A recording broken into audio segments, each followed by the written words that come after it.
আনন্দ, দুঃখ কিংবা অভিমানের মতোই মানুষের স্বভাবত চরিত্রেরই একটি অংশ হলো রাগ। তবে পরিস্থিতি ভেদে আমাদের অবশ্যই জানা দরকার কোথায় কতটুকু রাগ দেখানো উচিত। রাগ আর জেদ যে মানুষের কত বড় শত্রু তার জলজান্ত প্রমাণ আমাদের আজকের মুভির গল্প। শুধুমাত্র রাগের কারণে নায়িকার করুণ পরিণতি আর একটি হাসিখুশি পরিবার কিভাবে ধ্বংস হয়ে যায় তা দেখলে আপনিও ইমোশনাল হয়ে পড়বেন। চলুন তবে শুরু করা যাক আমাদের আজকের মুভি বাসাল্লা মাল্লি। মুভি শুরুতে আমরা আজকের মুভির হিরো মাল্লিকে দেখতে পাই। সকালবেলা অনেক বেলা পর্যন্ত ঘুমানোর অভ্যাস মাল্লির, কিন্তু আজকে মন্দিরের মাইকের শব্দে মাল্লির ঘুম ভেঙে যায়। এতে সে রেগে গিয়ে বাইরে এসে মাইকটিই ভেঙে ফেলে। এরপরে মাল্লি কাজে যাওয়ার আগে তার মা তাকে ঘরের দেওয়ালগুলো মেরামত করাতে বলে, কারণ সেগুলোর অবস্থা এতটাই খারাপ ছিল যে যে কোনো সময় ভেঙে পড়তে পারে। কিন্তু মাল্লি উদাসীনভাবে জবাব দেয়, ভেঙে তো আর পড়েনি, ভেঙে পড়লে দেখা যাবে। এই বলে সে কাজে চলে যায়। কিছু অনাথ ছেলে মেয়ে রাস্তায় দাঁড়িয়ে চাঁদা তুলছিল। মাল্লি কাজে যাওয়ার সময় বাচ্চাগুলো তার কাছে কিছু চাঁদা চায়, কিন্তু মাল্লি চাঁদা তো দেয়ই না, উল্টো বাচ্চাদের টাকার বক্সে নিয়ে চলে যায়। বাচ্চাগুলো হতবাক হয়ে তাকিয়ে থাকে। মাল্লি একটি বস্তার কারখানায় বস্তা সেলাইয়ের কাজ করত। সে মদের নেশায় এতটাই আসক্ত ছিল যে কারখানার সবাই যখন লাঞ্চ করত মাল্লি তখন মদের বোতল নিয়ে বসত। এমনকি কাজ শেষ করে রাতের বেলাতেও বাচ্চাদের থেকে কেড়ে আনা চাঁদার বক্স থেকে টাকা বের করে মাল্লি মদ কিনতে মদের দোকানে আসে। মাল্লি অন্যদের সাথে বেশি কথা বলতো না, তাই সে একা একা বসে মদ খেতে থাকে। কিছুক্ষণ পর মাল্লি মদের বোতল রেখে ওয়াশরুমে যায়, কিন্তু ফিরে এসে দেখে টেবিলে কয়েকজন ছেলে বসে মদ খাচ্ছে। এটা দেখে তো মাল্লি রেগে গিয়ে ছেলেগুলোর সাথে মারামারি শুরু করে দেয়। এক পর্যায়ে দোকানের মালিক তাদেরকে সেখান থেকে বের করে দেয়। বাইরে এসে মাল্লি বাইক স্টার্ট দেওয়ার চেষ্টা করে, কিন্তু সে এত বেশি নেশা করেছিল যে সে নিজেকে সামলাতে না পেরে অজ্ঞান হয়ে রাস্তায় পড়ে থাকে। এরপরের দৃশ্যে আমাদের অতীতের কাহিনী দেখানো হয় যে মাল্লি কিভাবে মদের নেশায় আসক্ত হয়েছিল। মাল্লি ছাত্র জীবনে অনেক ভালো একজন স্টুডেন্ট ছিল। সে বোর্ড এক্সামে পুরো জেলার মধ্যে প্রথম হওয়ার কারণে পেপারে তার ছবি ছাপানো হয়। মাল্লির বাবা সত্যনারায়ণ খবরের কাগজে ছেলের ছবি দেখিয়ে সবার কাছে অনেক গল্প করতে থাকে, কিন্তু খবরের কাগজে ভালো ছবি ছাপানো হয়নি বলে মাল্লি আর তার বাবা স্টুডিওতে গিয়ে একসাথে ছবি ওঠে। মাল্লি তার বাবাকে অনেক ভালোবাসত, কিন্তু ঝামেলা শুরু হয় তখন থেকে যখন মাল্লি জানতে পারে তার বাবা দ্বিতীয় বিয়ে করেছে আর তার একটি ছোট ছেলেও রয়েছে, অর্থাৎ মাল্লির সৎ ভাই। সত্যনারায়ণ তার দ্বিতীয় স্ত্রীকে নিয়ে বাড়িতে আসলে মাল্লির দাদা তাদেরকে স্বীকৃতি দিতে চায় না, যার ফলে সত্যনারায়ণ তার দ্বিতীয় স্ত্রী আর ছেলেকে নিয়ে বাড়ি থেকে বের হয়ে যায়। আর এদিকে মাল্লি আর তার মা তার দাদার সাথেই থেকে যায়। বাবাকে এভাবে চলে যেতে দেখে মাল্লি তার বাবার উপরে অনেক রেগে যায়। বাবার সাথে তোলা একমাত্র ছবিটি পুড়িয়ে দিয়ে মাল্লি মনে মনে প্রতিজ্ঞা করে আজ থেকে তার বাবা মৃত। যেই মাল্লি একসময় বাবাকে নিজের দুনিয়া মনে করত, সে এখন বাবার নাম শুনলেই রেগে যায়। বাবার উপরে হওয়া রাগ থেকে মাল্লি দিন দিন খারাপ ছেলেদের সাথে মিশতে শুরু করে, এমনকি সে আজে বাজে নেশার সাথেও জড়িয়ে পড়ে। শুধুমাত্র বাবার একটি ভুলের কারণে মাল্লির সুন্দর ভবিষ্যতের স্বপ্ন একেবারে মাটিতে মিশে যায়। একদিন স্কুলে বন্ধুদের সাথে সিগারেট খাওয়ার সময় টিচারদের কাছে ধরা পড়ে যায় মাল্লি। প্রিন্সিপাল তাকে বলে সে যেন তার বাবাকে নিয়ে স্কুলে আসে, কিন্তু মাল্লি তো বাবার কথা শুনেই প্রিন্সিপালের সাথে বেয়াদবি করতে শুরু করে দেয়। প্রিন্সিপাল তাকে টিসি দেওয়ার ওয়ার্নিং দিলেও মাল্লি রেগে গিয়ে বলে, আপনার যা খুশি করেন, আমার তাতে কিছু যায় আসে না। মাল্লির এমন উদ্ধত আচরণ দেখে প্রিন্সিপাল মাল্লি এবং তার বন্ধুদেরকে টিসি দিয়ে স্কুল থেকে বের করে দেয়। এরপর থেকেই মাল্লি আরো বেশি করে মদ আর জুয়ার নেশায় ডুবে যায়। পাশের বাসার রাগিনী নামের একটি মেয়ে যে মাল্লিকে চাচা বলে ডাকতো, সে এসে মাল্লিকে অনেক বোঝানোর চেষ্টা করে, কিন্তু তাতেও কোনো কাজ হয় না। দেখতে দেখতে মাল্লি বড় হয়ে যায়, আর সেই সাথে তার অভ্যাসগুলোও বাড়তে থাকে।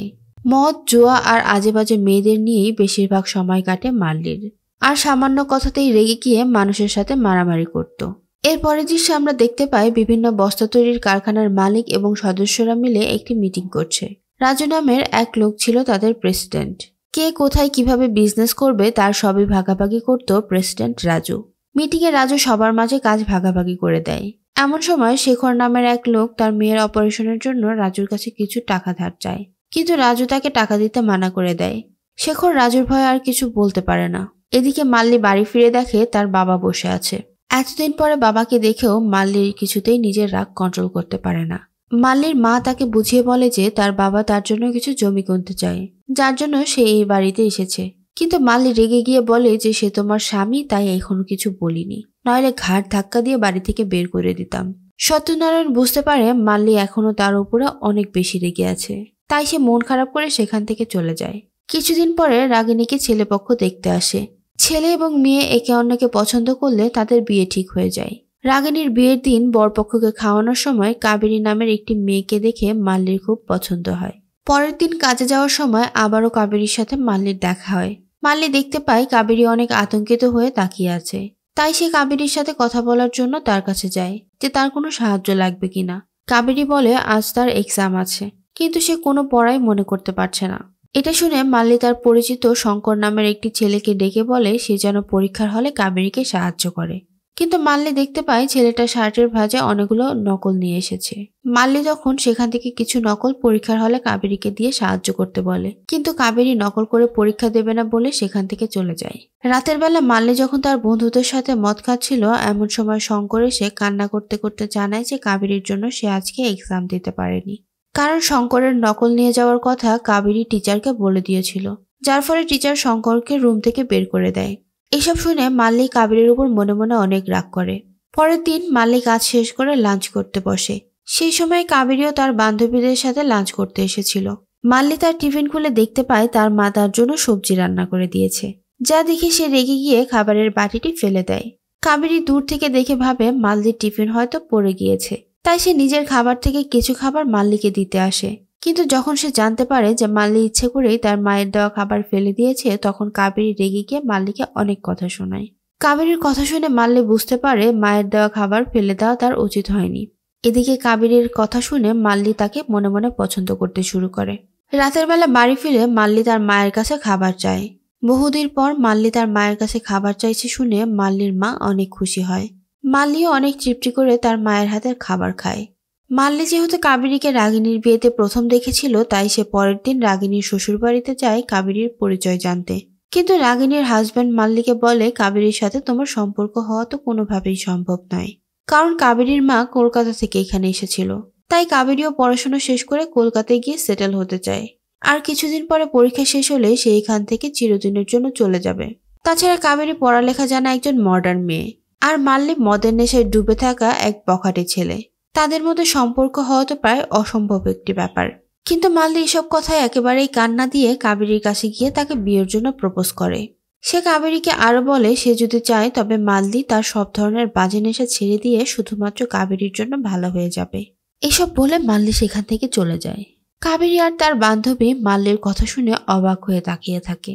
তারা মাল্লি সম্পর্কে সবকিছুই জানত। কাবেরীর বান্ধবী তাকে ভয় দেখিয়ে বলে যে সে যদি মাল্লিকে মানা করে দেয় তবে হয়তো মাল্লি তার কোনো ক্ষতি করতে পারে। আর কাবেরী যেহেতু পরীক্ষা শেষ হলে কিছুদিনের মধ্যেই কলকাতা চলে যাবে, তাই সে যেন কিছুদিনের জন্য মাল্লিকে এড়িয়ে চলে। কাবেরীও তার বান্ধবীর কথায় রাজি হয়। এদিকে মাল্লি কাবেরীর জবাবের আশায় বসে থাকে, কিন্তু কাবেরী সবসময় মাল্লিকে দেখলেই ইগনোর করে চলতে শুরু করে।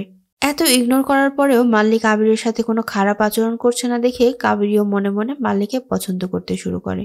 আর একদিন সন্ধ্যায় সে মাল্লির কাছে এসে তাকে মদ, জুয়া আর সব ধরনের বাজে নেশা ছেড়ে দিয়ে ভালো হয়ে যেতে বলে। মাল্লি তাতে রাজি হয়। এরপরে কাবেরী মাল্লিকে বলে যে সে একজনকে পছন্দ করে আর তার সাথে পালিয়ে বিয়ে করতে চায়, কিন্তু ছেলেটির বাবা তাকে বাড়িতে আটকিয়ে রেখেছে, যার কারণে মাল্লিকে সেই ছেলেটিকে নিয়ে স্টেশনে আসতে হবে যাতে তারা পালিয়ে যেতে পারে। কথা শুনে মাল্লি মনে মনে অনেক কষ্ট পায়, তবুও সে কাবেরীর কথা মতো কাজ করতে রাজি হয়। পরের দিন মাল্লি ছেলেটিকে নিয়ে স্টেশনে যায়। কাবেরী সেই ছেলেটির সাথে বসে গল্প করছিল, যেটা দেখে মাল্লির অনেক কষ্ট হয়। কিছুক্ষণ পরে ট্রেন ছেড়ে দিলে মাল্লি তাদেরকে বিদায় জানিয়ে চলেই আসছিল, তখন সে দেখতে পায় কাবেরী তার সামনেই দাঁড়িয়ে আছে। আসলে কাবেরী এতক্ষণ নাটক করছিল মাল্লিকে পরীক্ষা করার জন্য, যে মাল্লি আসলে তাকে কতটা ভালোবাসে। এরপরেই কাবেরী মাল্লিকে তার ভালোবাসার কথা জানায়, আর এখান থেকে শুরু হয় কাবেরী আর মাল্লির প্রেম কাহিনী। মাল্লি তার কথা মতো সব ধরনের বাজে নেশা ছেড়ে দিয়ে ভালো মতো চলার চেষ্টা করছিল, কিন্তু তার বন্ধুরা তাকে বারবার মদ খেতে বাধ্য করে। মাল্লির বন্ধু রাঘব একদিন মাল্লিকে জোর করে একটি প্রস্টিটিউট মেয়ের রুমে ঢুকিয়ে দিয়ে দরজা বন্ধ করে দেয়, কিন্তু মাল্লি সেই মেয়েটির দিকে তাকিয়েও দেখে না, কারণ সে কাবেরীকে অনেক ভালোবাসত। এমন সময় সেই হোস্টেলে পুলিশ চলে আসে। মাল্লি পুলিশকে বলে যে সে নিজের ইচ্ছাতে এখানে আসেনি, কিন্তু পুলিশ তার কোনো কথা বিশ্বাস করে না, যার ফলে পুলিশের সাথে মাল্লির অনেক ঝামেলা লেগে যায়। এমন সময় ইন্সপেক্টর লক্ষ্মীনারায়ণ সেখানে এসে মাল্লি এবং তার বন্ধুদেরকে পুলিশ স্টেশনে ধরে নিয়ে যায়। মাল্লির বাবা এই কথা জানার পর ছেলেকে ছাড়ানোর জন্য পুলিশ স্টেশনে আসে, কিন্তু পুলিশের গায়ে হাত তোলার জন্য লক্ষ্মীনারায়ণ মাল্লিকে ছেড়ে দিতে রাজি হয় না। মাল্লির বাবা তখন পুলিশের পায়ে ধরে অনুরোধ করে যে তারা যেন মাল্লিকে ছেড়ে দেয়। লক্ষ্মীনারায়ণ তখন বাধ্য হয়ে মাল্লিকে ছেড়ে দেয়। কিন্তু মাল্লি যখন জানতে পারে যে তার বাবা তাকে ছাড়ানোর জন্য এখানে এসেছে, সে তখন রেগে গিয়ে আবারও লকআপের ভেতরে যেয়ে বসে পড়ে। এইটা দেখে তো মাল্লির বাবা অনেক কষ্ট পায়। সে মাল্লির মাকে এসব কথা জানানোর জন্য মাল্লিদের বাড়িতে যায়, কিন্তু সেখানে গিয়ে মাল্লির বাবা মারা যায়। কিছুক্ষণ পরে পুলিশ স্টেশন থেকে মাল্লিকে ছেড়ে দিলে সে বাড়ি ফিরে দেখে তার বাবা আর বেঁচে নেই। অথচ বাবা বেঁচে নেই শুনেও মাল্লির এতটুকুও খারাপ লাগে না। সে চুপচাপ গিয়ে বারান্দায় বসে থাকে। সবাই তাকে বলতে থাকে যেহেতু সে বড় ছেলে তাই তাকেই তার বাবার শেষ কাজ করতে হবে। কিন্তু মাল্লি তার বাবার শেষ কাজ করতে অস্বীকৃতি জানায়। সে বলে যে যাকে সে বাবা বলেই মনে করে না তার মৃত্যুতে তার কিছু আসে যায় না। এমনকি মাল্লি তার সৎ মা এবং সৎ ভাইকেও তার বাবাকে শেষবারের মতো দেখতে দেয় না। এরপরে আমাদের বর্তমানের দৃশ্য দেখানো হয়। মাল্লি যখন রাস্তায় পড়েছিল, একটি ছেলে এসে তাকে উঠিয়ে রাস্তার পাশে বসিয়ে দেয়। এরপর ছেলেটি একটি ছুরি বের করে ক্রমাগত মাল্লিকে আঘাত করে চলে যায়। আসলে ছেলেটি ছিল মাল্লির সৎ ভাই রামান্না। মূলত মাল্লি তার বাবাকে শেষবারের মতো দেখতে না দেওয়ার কারণে রামান্না মাল্লিকে মেরে ফেলতে এসেছিল। এদিকে রাস্তায় মাল্লির অবস্থা অনেক খারাপ হয়ে যায়। সেই সময় লক্ষ্মীনারায়ণ সেখান দিয়ে যাওয়ার সময় মাল্লিকে দেখতে পেয়ে তাকে হসপিটালে নিয়ে যায়। হসপিটালে মাল্লির চিকিৎসা চলতে থাকে। এখানে আমাদেরকে আবারও অতীতের দৃশ্য দেখানো হয়। আমরা দেখতে পাই কাবেরী ছিল লক্ষ্মীনারায়ণের মেয়ে। সে কাবেরীর বিয়ের জন্য ছেলে দেখছিল, কিন্তু কাবেরী তো মাল্লিকে পছন্দ করত। তাই সে তার বাবাকে জানিয়ে দেয় লেখাপড়া শেষ হওয়ার আগ পর্যন্ত সে বিয়ে করতে চায় না। লক্ষ্মীনারায়ণও তাকে সময় দেয় যাতে কাবেরী মন দিয়ে পড়াশোনা শেষ করতে পারে। কাবেরী এসে মাল্লিকে জানায় যে তার বাবা তার জন্য ছেলে দেখছে।